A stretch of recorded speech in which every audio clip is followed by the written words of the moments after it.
Graça e paz, pessoal. Bom dia. Bom dia que o Galo já cantou. Que bom ter você por aqui mais um mês, mais uma semana se iniciando. Todas as manhãs tem um devocional, uma reflexão aqui na Palavra de Deus, no máximo 10 minutinhos e vai abençoar e edificar muito a minha e a sua vida. Amém? Seguindo o nosso texto, hoje estamos no capítulo 11 de Lucas, versículo 5. Que diz: Então lhes disse: Suponho que um de vocês tenha um amigo e que recorra a ele meia-noite e diga: Amigo, empreste-me 3 pães, porque um amigo meu chegou de viagem e não tenho nada para lhe oferecer. E o que estiver dentro responda: Não me incomode, a porta já está fechada e eu e meus filhos já estamos deitados. Não posso me levantar e dar a você o que você pede.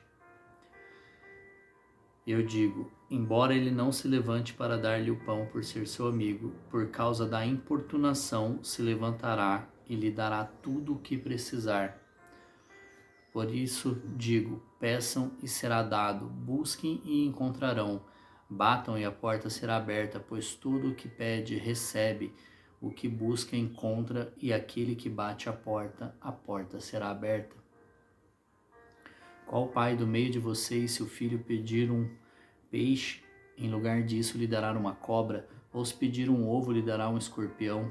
Se vocês, apesar de serem maus, sabem dar boas coisas aos filhos, quanto mais o Pai, que estás no céu, dará o Espírito Santo a quem pedir. Amém. Amém. Então, o contexto aqui da época, as pessoas elas tinham que ser hospitaleiras, elas tinham que ser atender a uns pedidos como esse de madrugada. Mas o texto diz aqui, se você fosse à casa do seu amigo e ele dissesse isso, ele não estaria dando por ser seu amigo, ele estaria dando por obrigação, pelo que a cultura da época fazia com que nós fôssemos hospitaleiros, ou seja, se ele não desse o pão naquele momento, aquela hora mesmo sendo de madrugada, ele ficaria com uma má fama lá, perderia status social, digamos assim, ficaria mal falado. Então ele não deu porque era amigo, ele deu por obrigação, porque tinha algo a mais por trás de tudo aquilo.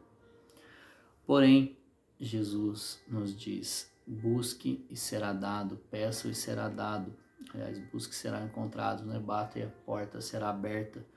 Mas o Pai que estás no céu dará o Espírito Santo a quem pedir. Não há dádiva maior do que receber o Espírito Santo, o selo da salvação.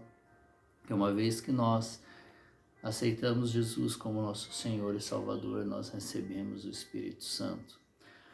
Então, Ele nos dará o Espírito Santo a todo aquele que crer em seu Filho.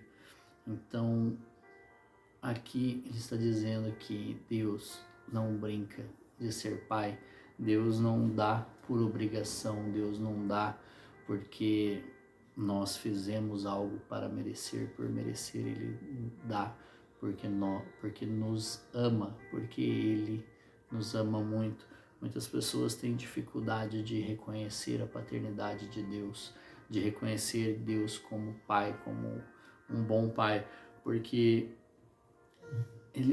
a dificuldade que essas pessoas têm não é por ele ser um pai, mas a figura paterna com que nós temos aqui na Terra. Muitas vezes as pessoas não tiveram um pai muito bom, não tiveram um pai que cuidaram muito bem dela, então elas têm dificuldade em entender e reconhecer a paternidade de Deus, porque acaba transferindo a visão de paternidade de pai terrena para Deus Pai.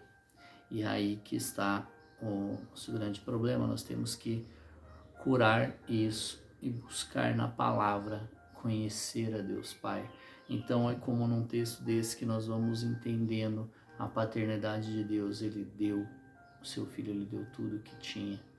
Não tudo que tinha porque ele é dono de tudo, mas que nós temos que entender que ele deu o seu filho unigênito. Desde a criação do mundo ele já sabia que ele nos daria, e ele nos dá o Espírito Santo em tudo isso. Então ele quer ter comunhão conosco, Ele nos ama tanto a ponto de querer ter comunhão conosco. Desde a criação de tudo, Ele tinha comunhão, Ele veio, Ele visitava todos os dias Adão e Eva na virada do dia. Depois Ele visitava os profetas, depois Ele veio e caminhou conosco, com Emmanuel, Deus conosco, Jesus, e agora Ele habita em nós. Então, Ele é um bom Pai, nós temos que buscar reconhecer isso, não por força, não por violência, não por obrigação, mas nós temos que ter essa revelação na palavra, buscando conhecê-lo na palavra e nas orações, no secreto, para termos essa revelação de Deus Pai, desse cuidado que Ele tem conosco, desse amor que Ele tem conosco. Ele tem um amor ágape por nós, não é um amor filéu. Ele tem um amor acima de tudo, por cada um de nós. E às vezes é muito difícil buscar esse reconhecimento. Então, primeiro nós temos que curar tudo isso que cada um de nós temos, cada um tem a sua dor, cada um tem a sua dificuldade, cada um tem a sua cruz. E não foi Deus que é o culpado de tudo isso, não. E nós não podemos transferir essas dores, essas culpas ao Senhor. Ele está pronto para curar as nossas feridas, curar as feridas da nossa alma, nos tratar e nos amar ainda mais. Na verdade, Ele já nos ama, nós que vamos entender que Ele nos ama mais. Então, nós temos que fazer esse exercício de intencionalmente ler a palavra e buscar a Deus na palavra dele, na Bíblia. Então, uma sugestão: leia João, leia Romanos, se você quer conhecer o amor de Deus. Romanos 8, Ele nos adotou. Se você entendeu o contexto da época, provavelmente no devocional, quando eu passei por esse texto, eu devo ter falado, e logo mais uns meses para frente a gente deve chegar lá também. Então, Ele nos ama não por obrigação como esse amigo, não por amizade, mas porque Ele é o nosso Criador. Ele nos criou e Ele nos ama de tal maneira.